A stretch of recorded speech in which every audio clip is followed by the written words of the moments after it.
Hi everyone, my name is Vanessa van Dijk, and in today's video I want to show you why breakouts can happen on completely different diets and why the real issue still may come back to the same thing. Because in my theory, it comes down to whether your overall diet pattern is fixing or worsening the sodium-potassium balance. And for me, that was the pattern behind the breakouts. Once I corrected it consistently, the breakouts finally stopped. And this is not something I noticed from one meal or one breakout. This came from tracking my own diet every single day for over 2 years, while also monitoring how my skin reacted. And this sodium-potassium pattern was the final piece that made everything make sense for me. So I want to start from the beginning and quickly explain how I think these breakouts are actually formed. Then I will show you a few diet examples, because I think once you see the meals visually, it becomes much easier to understand what may be going wrong and why your diet may not be working the way you think it should. Okay, so in my theory, the most important part here is fluid balance. And before I show you the examples, I quickly want to explain why I'm even looking at sodium and potassium in the first place. Now, sodium and potassium are two minerals that help regulate how the body handles water. And these are not just random minerals. These are the main minerals involved in the whole fluid balance system. Sodium is mostly connected to salt, and when sodium is too high, the body can hold on to more fluid.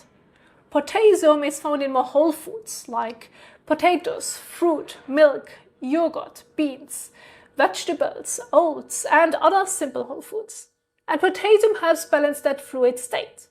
So if the diet is high in sodium but not high enough in potassium, the body may be pushed into a water retention state. And this is exactly where my own tracking started to make sense. Because I noticed that whenever I added a whole food that was high or very high in potassium, the same shift happened again.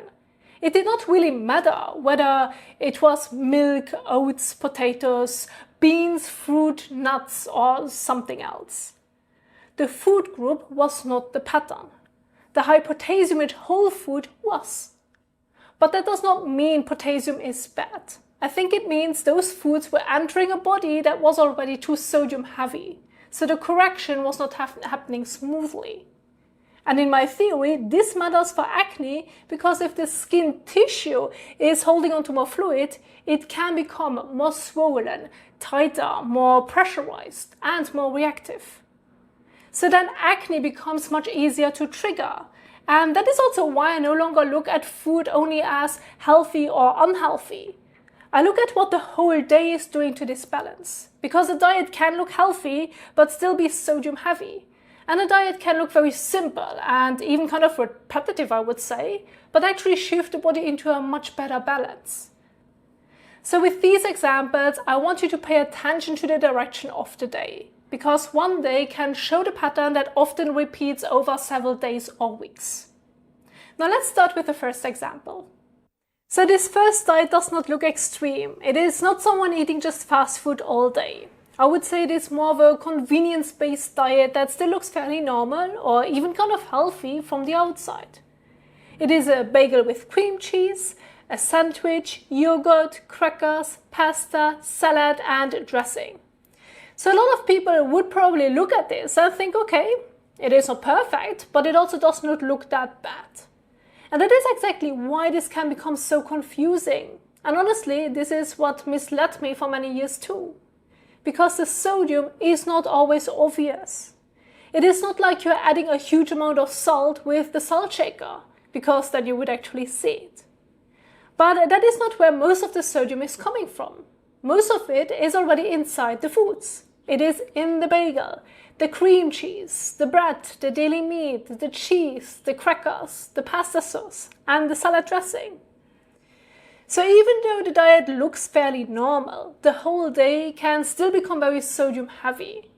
So you may think you're eating healthy, but the body may still be stuck in that same salt-loaded state. And that is why healthy looking does not automatically mean the balance is fixed. Because if most of the food is still store-bought, packaged, prepared, or restaurant style, then sodium can stay high without you even realizing it. And then it becomes very easy to think, well, it cannot be my diet because I'm eating the way it is often recommended. So now compare that to this next example. The food still looks normal, but the day is built differently. Now this diet is not suddenly some perfect diet. It is still normal food. We have oats with banana and milk, a homemade sandwich, yogurt with berries, pasta with vegetables. So the person is not doing something extreme. But now more of the food is prepared at home, and that changes a lot. Because when you prepare it yourself, you can actually control the sodium much better. You are not relying as much on daily meat, packaged sauces, salty dressings, crackers, or prepared foods. So the meals can look similar in style, but the direction of the whole day changes. There's less hidden salt, less daily meat, less packaged food, less salty sauce, less salty dressing, and more foods that naturally bring potassium. So the sodium comes down and the potassium goes up. And now the body is being pushed into a much better balance. And this is such an important part because it shows that the solution does not have to be complicated. It does not mean you need a perfect acne diet. It does not mean everything has to be organic. And it does also not mean you need supplements or expensive products. It simply means the hidden sodium has to come down enough so potassium-rich foods can actually help the body stabilize. Because if sodium stays too high, the body may keep holding on to more fluid. And if the tissue stays swollen and reactive, breakouts become much easier to trigger. Now let's look at the third example, because here it becomes even more obvious. This is the simple whole food version. We have oats with banana and milk, eggs with a sweet potato, cherry tomatoes and cucumber, a fruit bowl with guava, banana and watermelon, and then dinner with a whole fish, little potatoes, carrots and a yogurt dip. This is very basic food. Nothing here is fancy. Nothing here is a special acne product. There are no supplements, no powders, no complicated protocols. It is just simple food. But because the day is built around foods that naturally contain more potassium and much less sodium, the whole balance changes. And this is what I want you to understand. The diet that supports fluid balance can actually be very simple. It can be low cost and built around foods that you already know. The main thing is that the whole day has to stop feeding the high sodium state. Because if the whole day is still salt loaded, one banana, one glass of milk or one healthy meal will not fix the pattern. The whole day has to shift. And in this example, the whole day is finally moving in the right direction. We have lower sodium, higher potassium, less pressure on a fluid balance.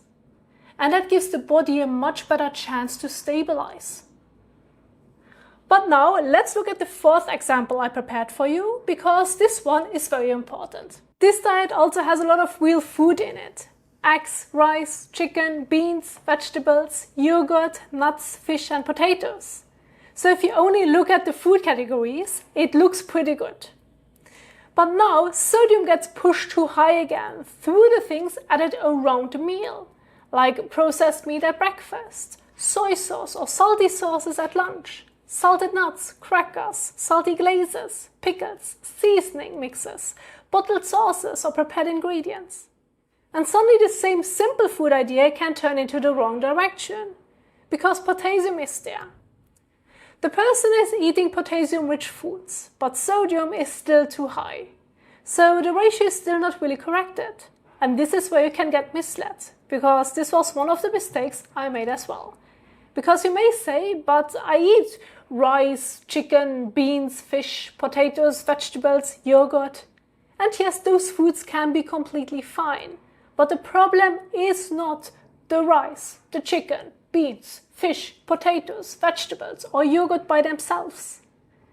The problem is the sodium that gets added around them through sauces, seasonings, processed meat, salty extras and restaurant-style preparation.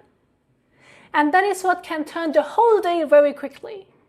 So it is not enough to say, I eat healthy foods. Because if sodium is still too high, the body can stay in the same salt-loaded state, just with different foods that now look more healthy. And then when potassium-rich foods come in, the body starts trying to correct the imbalance. But because the baseline is still wrong, the correction does not happen smoothly. Fluid starts shifting, pressure changes, the skin reacts. And then the food gets blamed again.